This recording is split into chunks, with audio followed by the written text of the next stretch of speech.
What's up guys? Welcome back to my channel. Ito, ang tagal natin hindi nagkita. Meron tayong gagawin guys. Magpapalit tayo ng transmission oil ng Toyota Corolla 2011 model guys. Ito, tingnan nyo. Ituro sa inyo guys kung paano palitan ng ATM oil. Ito siya guys, 2011 Toyota Corolla automatic transmission guys.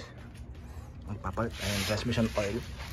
Una guys ang gagawin natin, common naman to, jack natin para makasuot tayo sa ilalim.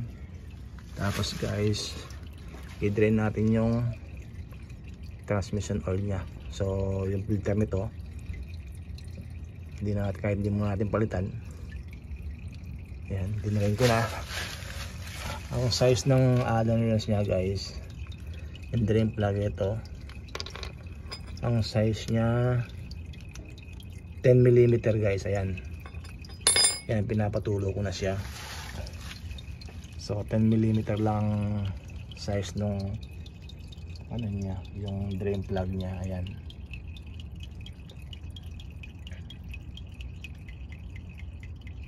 nakikita nyo guys.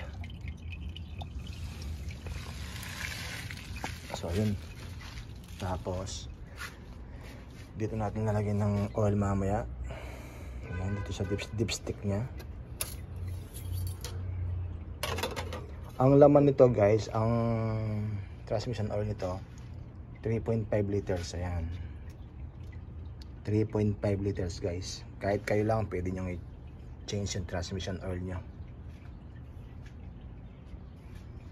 So ayun guys, sarak muna yung drain plug sa baba. Tapos install na, refill na natin yung ATM oil nya. So guys, yung ATM oil nito 105. Ito pala, pakita ko sa inyo. Ito siya guys.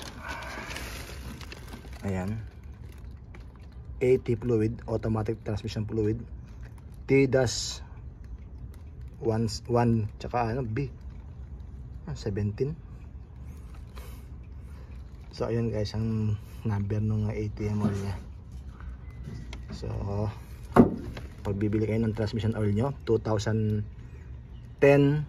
pataas to, sabi nung sa Toyota. Ayan. Tapos guys, isabay natin yung stabilizer link. Ayan, nagpapatay ng stabilizer link. Kasi yung stabilizer link nya, punit na yung rubber nya. Ayan, yung rubber nya punit na. So ito yung bago. Pakita ko yung bago guys. Ito pala yung bago guys. So 170 ang isa, original. Merong replacement dyan. So 80 lang yung replacement niya. So yung original 170. So dalawa yung binili ko.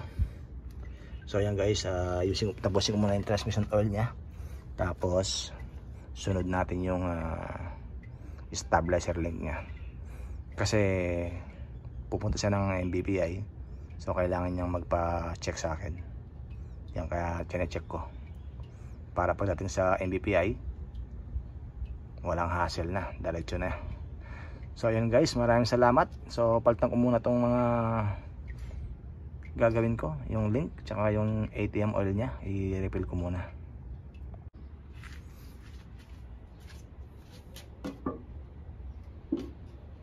Ito na guys, i-refill na natin yung ATM oil nya.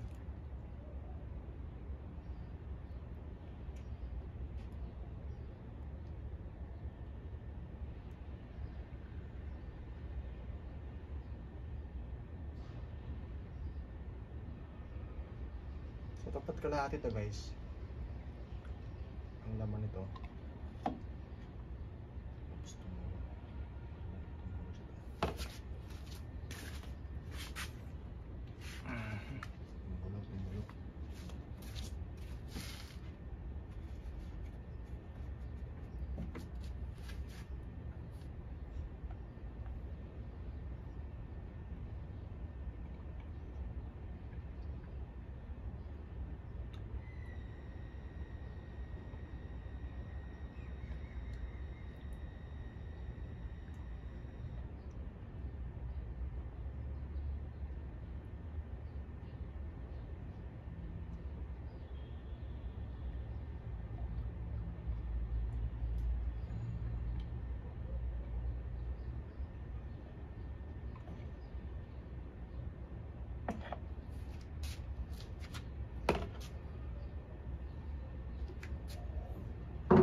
So yun guys, nirefill na natin yung transmission oil niya.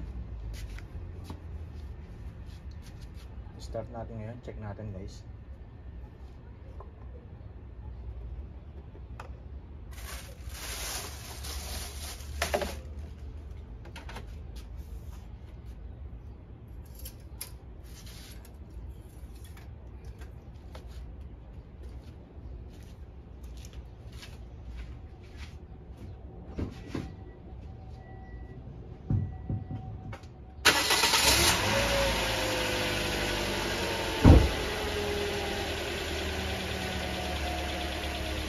So yun guys, ganyan lang kabilis ang pag-change oil ng transmission ng Toyota Corolla 2011 guys.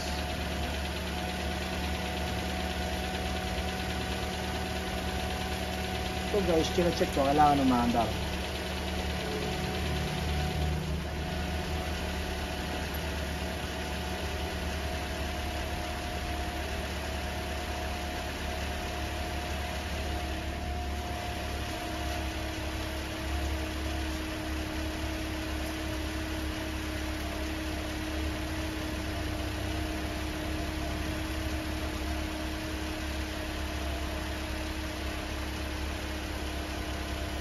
Guys, ituro sa inyo ang ano ito hanggang dito sa guhit na to. Yan, kung nakita nyo may isang guhit.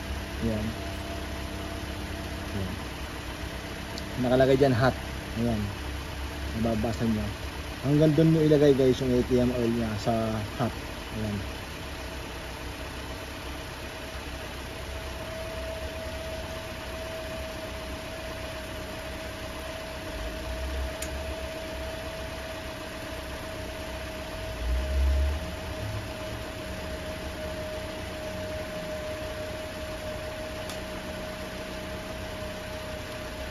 So yun guys, ganun lang kabilis. So maraming salamat sa panonood. Yung stub link natin guys, yun, magpapagin tayo ng stub link. Ang sira lang ito guys, yung rudder nya, kaya kapalitan natin.